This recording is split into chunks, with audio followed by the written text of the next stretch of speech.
El proyecto Teotihuacán 1962-64 surge en un momento en que nuestra arqueología venía desde varias décadas atrás prestando gran atención a lo que eran los espacios ceremoniales de las grandes ciudades mesoamericanas.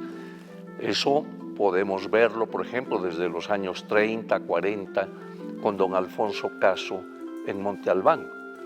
También, ya después, en los años 40, vamos a ver cómo don Jorge Acosta va a llevar a cabo los trabajos de excavación, de investigación en Tula, Hidalgo. Teotihuacán es una ciudad, y una ciudad trazada de una manera extraordinaria. Es casi circular. Usted puede decir, aquí es la parte ceremonial, toda la parte que se conoce, ¿no? Estos son otro círculo, que son los palacios, que son todas estas cosas con todas las pinturas, ¿no? Otro círculo que son los talleres, hay un montón de talleres de obsidiana, montones de cerámica, ¿no? De concha no hemos encontrado. Y después el círculo del área campesina. Y bueno, yo tuve la suerte de hacerla poligonal para que Teotihuacán fuera nombrado Patrimonio de la Humanidad.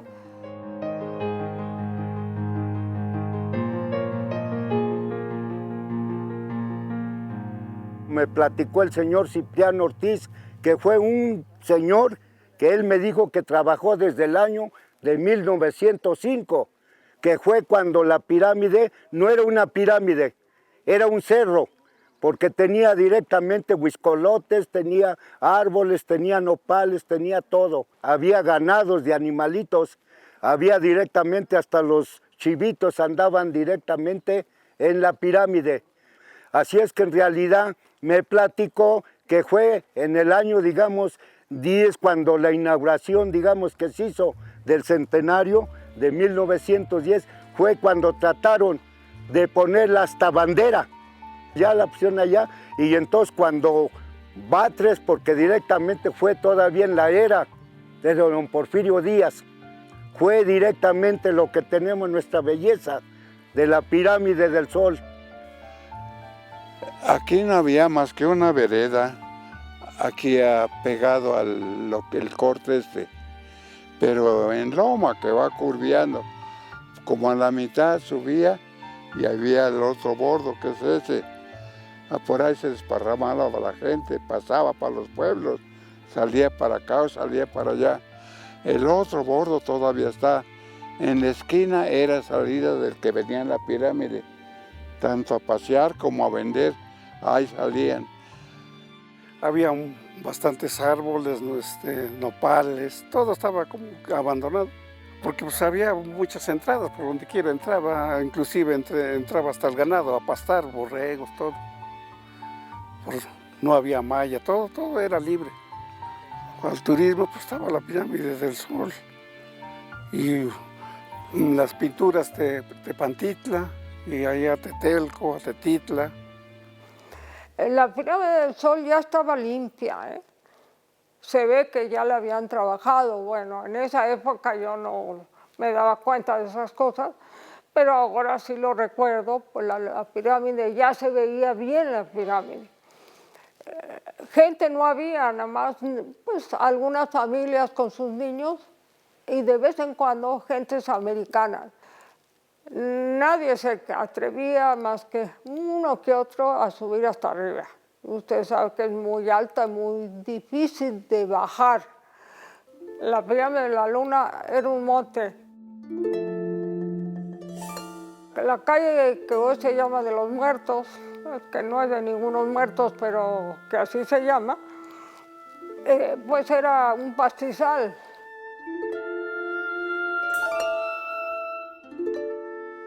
Bueno, ese proyecto del 1962-64 se dio por el Instituto Nacional de Antropología e Historia y fue coordinado por el señor arqueólogo Ponciano Salazar en el campo, y en el laboratorio como académico es el doctor Ignacio Bernal. Aparte del proyecto que dirigió el proyecto, fue director del Instituto Nacional de Antropología e Historia, y en su época fue el coordinador nacional de monumentos prehispánicos. El presidente López Mateos dio una cantidad muy fuerte para la arqueología, lo que era algo muy insólito, ¿no? Generalmente quien pagaba las excavaciones eran los propios arqueólogos. Pues claro que era una arqueología muy pequeña, ¿no? Y el señor López Mateos, bueno, lo fueron a ver una comisión, ¿no? En donde estaba el doctor Bernal, el doctor Dávalos, el doctor Martínez de Río, y también iba el maestro Piñachán, la maestra Beatriz Piñachán también fue en la comisión, y lo convencieron. Yo personalmente creo que intervino mucho la opinión de su esposa. La señora López Mateos era una mujer muy culta, y me parece que ella influyó bastante. Y entonces el presidente dijo, no, pues cómo va a ser que la zona de Teotihuacán sea un jardín de niños, ¿no? Y dio una cantidad de dinero fuerte. Y claro que a todos los estudiantes, a todos los que estudiamos ya arqueología, ya estábamos en la especialidad, nos llevaron a trabajar a Teotihuacán. Yo tenía un coche, una carcacha que me había comprado mi papá, y entonces yo pasaba primero por Otto, luego por Lupe Mastache, luego por Hilda Castañeda, y ya después nos íbamos todas a Teotihuacán. Nos íbamos a las 5 de la mañana porque el trayecto era terriblemente largo, porque había que cruzar todo Ecatepec. La carretera era pues más bien un desastre más que una carretera. Entonces otros de plano como Eduardo Matos se fue a vivir a Teotihuacán porque dijo, no, yo no voy a venir aquí todos los días, mejor me quedo, ¿no? Entonces ya para estas fechas, la década de los años 60, ya la arqueología había evolucionado y el proyecto Teotihuacán, bajo la dirección de don Ignacio Bernal, quien tenía una gran experiencia precisamente en las áreas de Oaxaca, pues era quien encabezaba el proyecto, y podríamos señalar como arqueólogos como don Jorge Acosta, con quien me tocó trabajar como ayudante. Yo apenas era estudiante de la Escuela de Antropología y me comisionaron con don Jorge para los trabajos del Palacio de las Mariposas, nombre que por cierto le puso don Alfonso Caso. Jorge Acosta exploró la pirámide del templo de Quetzalpóatl o las mariposas. Fue quien hizo la reconstrucción total del edificio. Había construcciones, cuando empezaron a trabajar, encontraron ruinas, muros caídos, muchos fragmentos de la pintura mural también desprendidos. Y él fue que, con los datos que detectó, hizo la reconstrucción, y ahora tenemos un edificio, le llaman el Palacio de las Mariposas. En realidad es un edificio muy bonito, pero no es un palacio, fue una zona residencial de los teotihuacanos. Lo que más me impactó a mí Pues fue cuando se encontró el palacio del Quetzalpóatl. Jorge Acosta, que dirigía toda esa parte, era un arqueólogo muy bueno, don Jorge, y fue a avisarnos. Yo estaba en la pirámide de Junto, y fue a avisarnos, vengan a ver lo que encontré, y lo primero que vimos fue los pericos. Ya ve que hay un friso lleno de pericos, que desgraciadamente por tanta foto que le toman, están muy descoloridos. Pero cuando los encontramos era algo maravilloso. Y los caracoles que están esculpidos en las jambas del palacio, de uno de los palacios del Quetzalpóatl, ya ve que tiene varias etapas, ¿no? Una muy antigua, en donde están unos ocelotes tocando una trompeta de concha precioso. Después está donde están los pericos, y ya después está donde está el patio de los caracoles, ¿no? Bueno, los caracoles esculpidos, ¿no? Y él se quería trabajar de abajo para arriba, pero no fue posible. Que se querían perforar allá donde están los caracoles emplumados. Por eso verán que al centro hay una puertita. Ahí se quería hacer el túnel para... Pues querían expurgar más, pero los paró Acosta porque dijo que ya arriba ya tenía toda la carga. Y si ellos iban a aflojar, pues iban a pues asumir lo que ya estaba. Entonces suspendieron, ya se quedó ahí un tramito de túnel nada más. En realidad, pienso que el proyecto tenía una tendencia muy marcada, muy fuerte, a dos aspectos, como lo marcaba esa tradición o esa corriente de nuestra arqueología, y era la tendencia a la reconstrucción monumental y también a las secuencias cerámicas, al estudio y establecer las secuencias cerámicas de diversas sociedades. Dentro de ese marco debemos remarcar cómo, decía yo, que la arqueología había ya evolucionado, y al mismo momento que se llevaba a cabo el proyecto Teotihuacán, se llevaba a cabo en la misma área de Teotihuacán dos proyectos por parte de investigadores extranjeros. Por un lado, el de René Milon, que pretendía establecer tres aspectos fundamentales. Por un lado, la extensión de la ciudad, hasta dónde se había expandido o retraído la ciudad de Teotihuacán. Segundo, ver la densidad poblacional. Y tercero, establecer la secuencia por fases de cómo se había desarrollado esta civilización.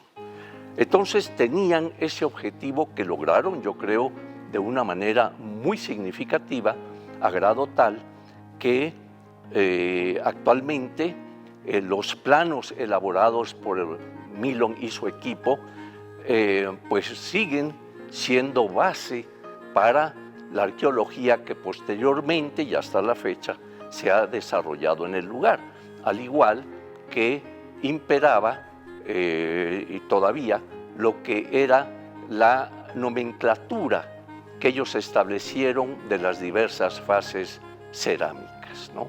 El maestro Piña nos daba clase de cerámica y nos decía, la clase se hace trabajando, y nos ponía a lavar la cerámica que sacábamos.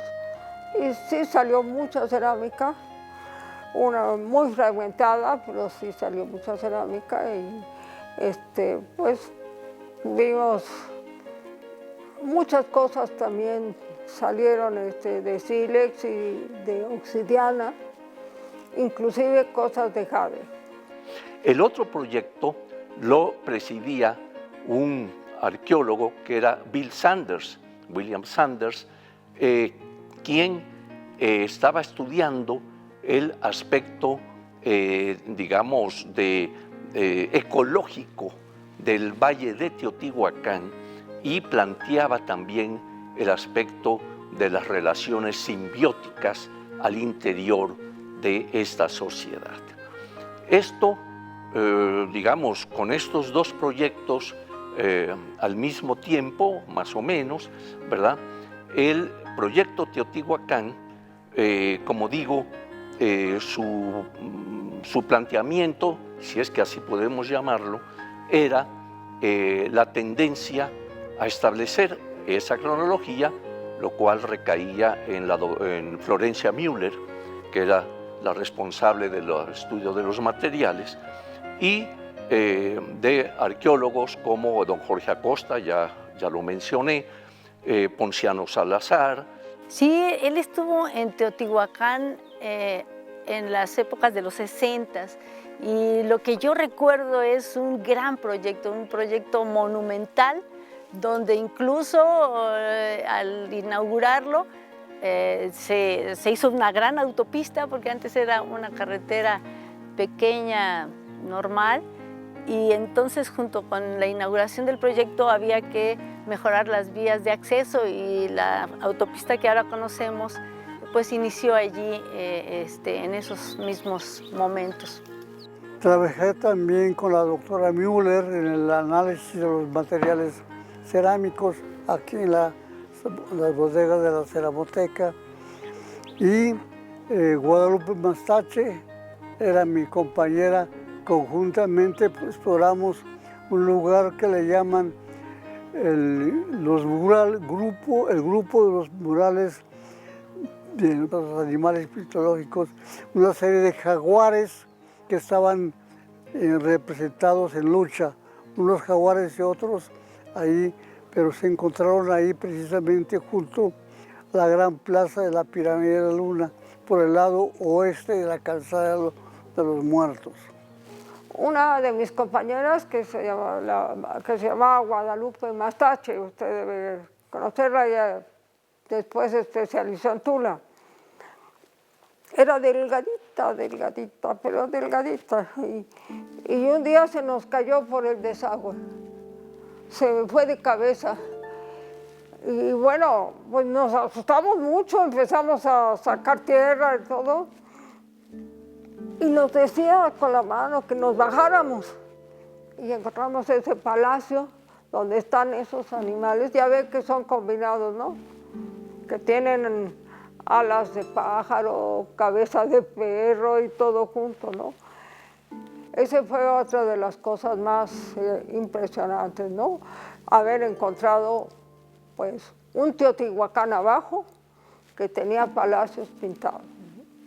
Hubo muchos compañeros que estuvieron ahí trabajando, inclusive Loretza Yurné, por ejemplo, en Tetitla, muy aparte, muy separada, la dama misteriosa, como yo le llamaba. Loretza Yurné fue la que trabajó en Tetitla. Allí fue donde yo sí trabajé por temporadas, como 7 meses, porque ella tenía el proyecto, no lo tuvo fijo de que tuviera por años. Ella trabajaba 7 meses y le paraba. Fue cuando tuvimos las excavaciones de descubrir directamente los muros, y a mí me tocó que tuve una suerte que descubrí, digamos, un entierro, que allí directamente se sacaron muchas cosas muy valiosas, la verdad. Yo les digo porque en ese entierro se sacaron como más de 100 cuentas de jade, que eran unas cuentas de este tamaño, otras más grandes y todo, que ella me felicitó porque era la señora muy estricta, porque ella entrábamos a las 7 y salíamos como a las 5 de la tarde, pero la señora nos pagaba muy buen sueldo. Siempre directamente yo conocí hasta su esposo, el señor Arnaldo Orfila Bernal, fue su esposo de la señora Loretza Yurné. Pero siempre he criticado la falta de planteamientos más a fondo de lo que representaba esa área ceremonial que se estaba excavando y en buena medida reconstruyendo.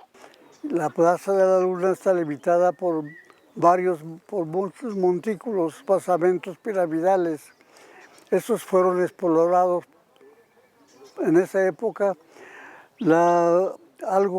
Algo importante mencionar de que el edificio en sí fue en cierta forma criticado por la gran reconstrucción que hicieron. Encontraron ruinas, fragmentos y partes de los cimientos. Con los datos se levantaron los edificios, ahora los encontramos formando la gran plaza con basamentos piramidales de 3 cuerpos y el templo superior. Y esto fue reconstruido con los datos que detectaron. El presidente López Mateos dijo, ustedes me tienen que entregar algo terminado antes de que yo me vaya. Y como él se fue en 1964, hubo que entregarle pues el Teotihuacán con los tableros, el talud y el tablero que se descubrieron, y se le entregó la calzada que se llama de los Muertos, que es un pedazo de la calzada. Lo que ustedes ven es un pedazo. La calzada se extiende hacia el sur 2 kilómetros más. Lo que pasa es que eso no se ha trabajado, ¿eh? Hay un Teotihuacán que no tiene tableros y taludes. Hasta Teotihuacán, al final de lo que llaman Teotihuacán II, principio del 3, empiezan a hacerse los taludes. Entonces, y los taludes y los tableros. Y las excavaciones anteriores no tienen eso. Entonces, pues claro que era una cosa sensacional, y como eso está en toda la calzada de los Muertos, pues sí, pudo entregarse algo muy espectacular, ¿no? Había una pirámide que más bien parecía un cerro, cubierta de tierra y sin forma muy precisa, ¿no? Entonces ellos estaban siempre muy emocionados platicando del proyecto. Recuerdo cenas en la casa de ustedes donde llegaban personas como Laurent Sejourné o el arqueólogo Acosta, que seguían fuera de la hora de trabajo platicando con mucha emoción de lo que estaban trabajando acá en la zona arqueológica, ¿no? Siempre un ambiente como de mucha energía, de muchos cigarros, un poco de alcohol y mucho entusiasmo para hablar de su trabajo. Estábamos cavando la pirámide, y ya le digo que está, si está de frente la pirámide de la Luna, la que está a la izquierda, la primerita, esa la estábamos excavando y se caía demasiada tierra del techo, ¿no? Yo hice la excavación y fui a decirle al maestro Salazar, ya, no sería bueno apuntalar el edificio porque cae mucha tierra. Ay, estas mujeres, ¿cuándo no? Tan miedosas, tan no sé qué. Siga trabajando. Y al otro día se nos cayó encima la pirámide y nos quedamos sepultados los 3, mis 2 peones y yo. Como había mucha gente trabajando afuera, pues nos sacaron luego, ¿no? No se siente muy bonito ser enterrado, ¿eh? Pero mis 2 peones nunca regresaron, se fueron corriendo, nunca regresaron. Entonces, pues, creo que era ya un momento epigonal de esta corriente de reconstrucción, y en ese mismo momento, en esa misma década de los años 60, se establecían, por ejemplo, los laboratorios de prehistoria del Departamento de Prehistoria en el INAH, los cuales contaban ya con químicos, con biólogos, con geólogos, para poder hacer y apoyar al dato arqueológico a través de los análisis respectivos que ampliaban de una manera formidable digamos, la idea que se tenía del pasado. Entonces, pues, ese es mi parecer sobre el proyecto Teotihuacán, al cual, como dije, yo pertenecí como ayudante de don Jorge Acosta. A mí me tocó excavar la parte de los caracoles emplumados debajo del palacio llamado de las Mariposas, ¿verdad? Y ya después se me nombró al frente de una sección en la calle de los Muertos, la sección 9, y allí también excavé y publiqué los resultados en los anales del Instituto de Investigaciones Antropológicas. Después del 62, 64 vinieron muchos otros proyectos importantes, como el Templo de la Serpiente Emplumada, la Pirámide de la Luna, excavaciones en la Pirámide del Sol, pero el 62-64 es el que tocamos aquí ahora. Yo creo que quedó pendiente en medio de Teotihuacán, pero yo creo que se trabajó mucho y se trabajó muy bien. Es el principio de nuestra arqueología formal. No en el sentido científico, porque los maestros que trabajaron antes eran muy talentosos y sobre todo mucho más cultos que nosotros, conocían muchas más cosas, pero sí de nuestra arqueología formal. Ahora ya hay una arqueología nacional, ¿no? Inclusive conocida internacionalmente, nos invitan a los congresos de todos lados. Yo he estado en montones de lugares. Yo pienso que es la base de hacer la arqueología nacional, vamos. Sí, era muy personal antes. Le digo que los maestros ponían su dinero y todo eso. No había un proyecto así general. Y ahora no solamente hay un proyecto, hay un instituto. No es que antes no hubiera instituto, pero el instituto pues era un cuartito donde estaba una máquina de escribir y una secretaria, ¿no? Y ahora es una institución, ¿no? Y eso lo provocó las primeras temporadas en Teotihuacán, en donde participamos mucha gente, ¿no?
Gobierno de México.